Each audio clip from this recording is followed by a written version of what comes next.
Hello YouTube, Knife Whiz here, bringing you a review today on a Tom Krein TK-2 everyday carry knife. We go over the dimensions first, let's get that out of the way. This is a 6.5 inch overall length with a 2 5/8 inch blade, which happens to be an 1/8 inch thick. The steel is CPM 3V with a Rockwell hardness of 62 after heat treating. You've got, I believe this is micarta handles. A little bit of texture. Feels good. Feels good in the hands. And the ergonomics are nice. Very nice. There's a little bit of a finger chole there up front. Let me see if I finger slipped right in there. You can see I don't have very large hands. Generally wear a medium glove, which is sort of tight on me but fits good. And this fits perfectly in my hand. Feels great. Intended use of this knife would be, from Tom Krein himself, he considers this an everyday carry knife. I'd have to agree with that. It would make a good, solid, everyday carry knife. For those of you who like to carry fixed blade knives, I myself mostly carry folding knives, but a good fixed blade knife would definitely intrigue me on carrying it. My impressions of it, well, it's a great feeling knife. I mean, the handle feels awesome. The blade is superior, I would say, with a very thick spine on it. It is basically a full hollow grind. You can see it starts right up top here. So it's practically a full hollow grind. It does retail, I believe, from Tom Krein himself, if you ordered it from him, you'd be looking about $280. Partly because, well, one, it's a custom knife, and two, the blade steel. You've got CPM 3V blade steel. Let me tell you a little bit about that blade steel. It is a tool steel, very highly wear resistant, very tough. It's made by Crucible Industries, and they mostly use this tool for tools, or this tool steel for tools, scrap choppers, punches and dies, shear blades, big industrial equipment. The reason they use this is because it is not prone to chipping. It's very resilient against chipping, where you might encounter problems with other tool steels. This one does not have a chipping problem, at least not as much as D2 or even CPM M4. And the wear properties mimic that of a high alloy steel. So the composition, it's 0.8% carbon, 7.5% chromium, 2.75% vanadium, and 1.3% some word I can't pronounce. Let's see, molybdenum. Sure, okay. Anyway, how does it compare to other steels? What do you say, Knife Whiz? How does it compare? Well, the toughness factor of it, if you rated it on toughness, which CPM does, they rate their metals on toughness, along with wear resistance. The toughness of this is higher than A2, it's higher than D2, it's higher than CPM M4, it is lower than S7. So S7 is a little bit tougher steel. Now where this beats S7 is the wear resistance. It's a lot more wear resistant than S7, and it's a heck of a lot more than A2. It's more wear resistant than D2. It's not as wear resistant as CPM M4, but it makes up with it in toughness. Tough blade. So anyway, that's a little bit about the metal. Most people probably consider this one of those super steels, which, as far as tool steel goes, this, I guess, is a super steel, which just means, you know, I guess, an outstanding steel quality.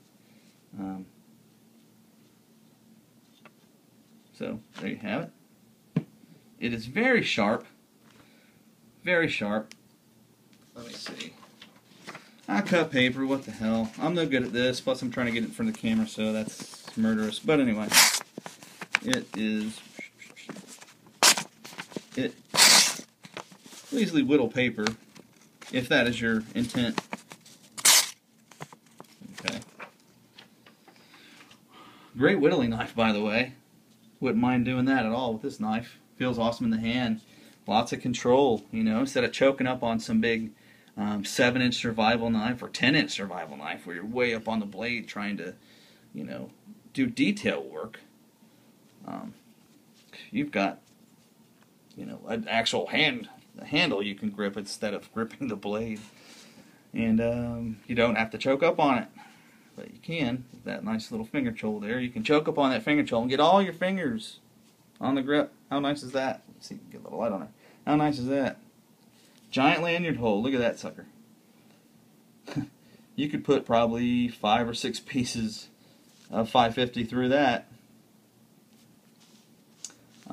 Pin in the front. Looks like some kind of bead blasted pin up front. Not sure what the material is there. Probably stainless, if I'd have to say. It is stamped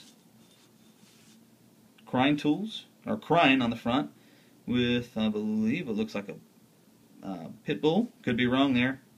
This one's a 2013 model, TK-2. The opposite side of the steel, it has, let's put it up there, 3V indicating the steel type.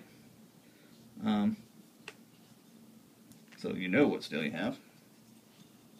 Impressions. I said before, feels great in the hand.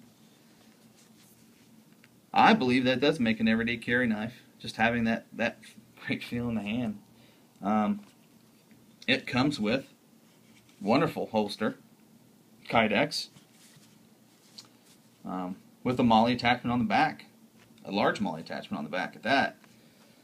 So, nice holster. Retention is very good.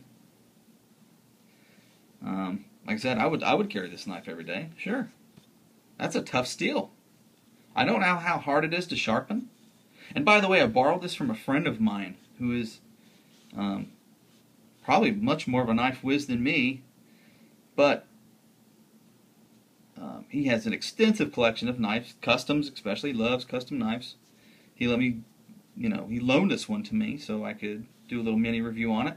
Not a whole lot of reviews on this knife on YouTube, so I figured this would be another good knife to review.